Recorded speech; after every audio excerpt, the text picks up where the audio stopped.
Dios me los bendiga a todos ustedes, mis hermanos. Les saluda su hermana Elena en Cristo en esta sintonía de Fuerza Salvadora Radio Católica vía Internet.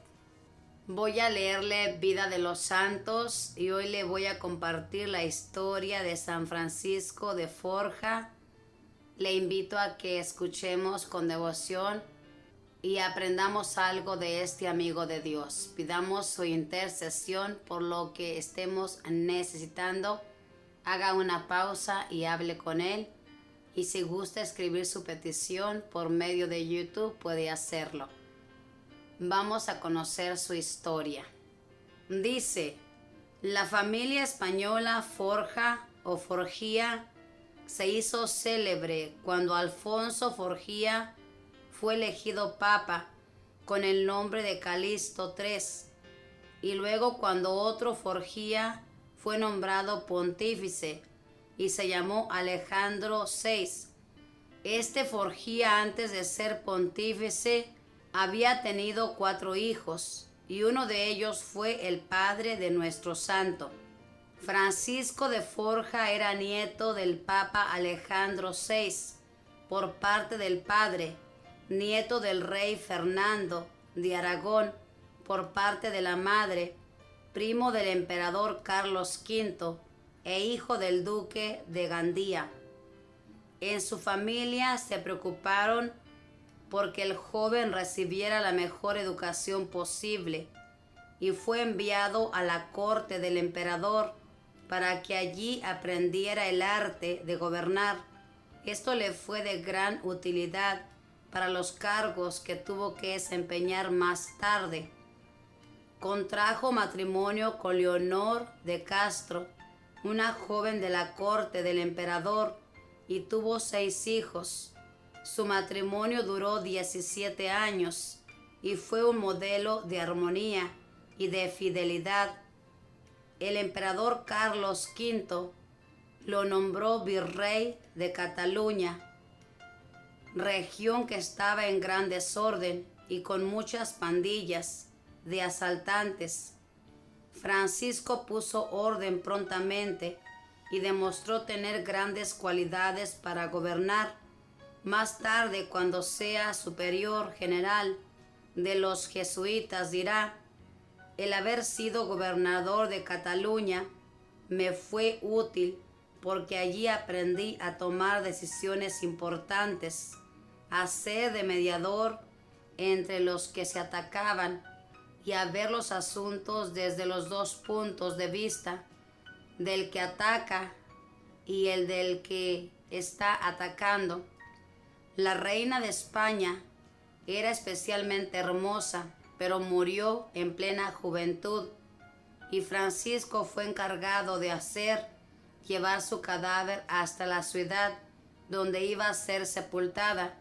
Este viaje duró varios días, y al llegar al sitio de su destino, abrieron el ataúd para constatar que sí era ese el cadáver de la reina, pero en aquel momento el rostro de la difunta apareció tan descompuesto y maloliente por la putrefacción que Francisco se conmovió hasta el fondo de su alma y se propuso firmemente: ya nunca más me dedicaré a servir a jefes que se me van a morir. En adelante se propone dedicarse a servir únicamente a Cristo Jesús, que vive para siempre. La gente empezó a notar que la vida y el comportamiento del virrey Francisco cambiaban de manera sorprendente. Ya no le interesaban las fiestas mundanas, sino los actos religiosos. Ya no iba a cacerías y bailes, sino a visitar pobres y a charlar con religiosos y sacerdotes. Un obispo escribía de él en ese tiempo: Don Francisco es modelo de gobernantes y un caballero admirable. Es un hombre verdaderamente humilde y sumamente bondadoso, un hombre de Dios en todo el sentido de la palabra. Educa a sus hijos con un esmero extraordinario y se preocupa mucho por el bienestar de sus empleados.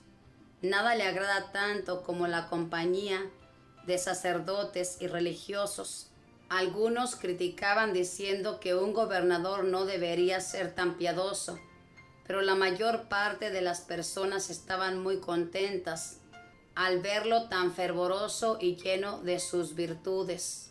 En el año 1546 murió su santa esposa, la señora Leonor.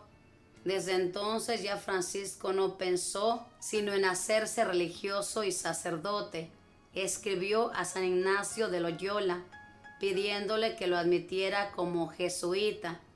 El santo le respondió que sí lo admitía, pero que antes se dedicara a terminar la educación de sus hijos y que aprovechara ese tiempo para asistir a la universidad y obtener el grado en teología. Así lo hizo puntualmente. San Ignacio le escribió recomendándole que no le contara a la gente semejante noticia tan inesperada, porque el mundo no tiene orejas para oír tal estruendo.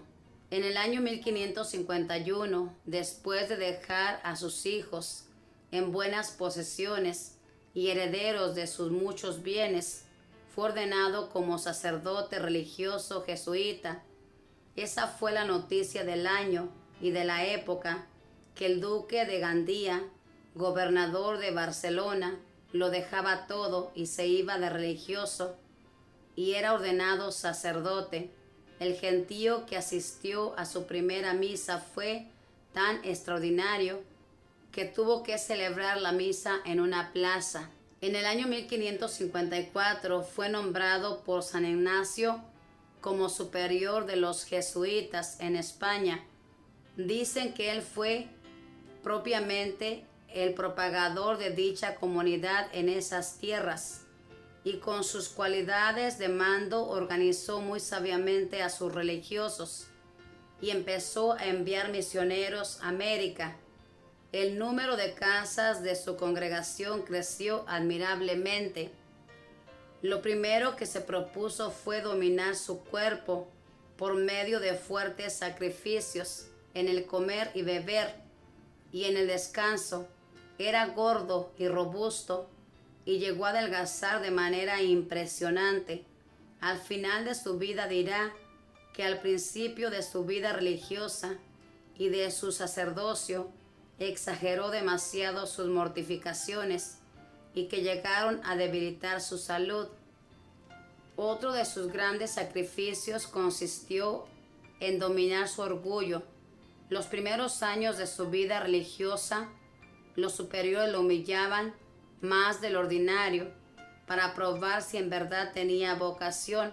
A él, que había sido duque y gobernador, le asignaron en la comunidad el oficio de ayudante del cocinero, y su oficio consistía en acarrear el agua y la leña, en encender la estufa y barrer la cocina. Cuando se le partía algún plato o cometía algún error al servir en el comedor, tenía que pedir perdón públicamente de rodillas delante de todos, y jamás se le oyó una voz de queja o protesta. Sabía que si no dominaba su orgullo nunca llegaría a la santidad. Una vez el médico le dijo al hacerle una curación dolorosa: «Lo que siento es que a su excelencia esto le va a doler». Y él respondió: «Lo que yo sienta es que usted le diga excelencia a semejante pecador». Cuando la gente lo aplaudía o hablaba muy bien de él, se estremecía de temor. Un día afirmaba: «Soy tan pecador que el único sitio que me merezco es el infierno». A otro le decía: «Busqué un puesto propio para mí en la Biblia y vi que el único que me atrevería a ocupar sería a los pies de Judas el traidor, pero no lo pude ocupar porque allí estaba Jesús lavándole los pies». Así de humildes son los santos. Al morir San Ignacio, lo reemplazó el padre Laínez, y al morir los jesuitas nombraron como superior general a San Francisco de Forja. Durante los 7 años que ocupó este altísimo cargo, se dedicó con tan grande actividad a su oficio que ha sido llamado por algunos el segundo fundador de los jesuitas.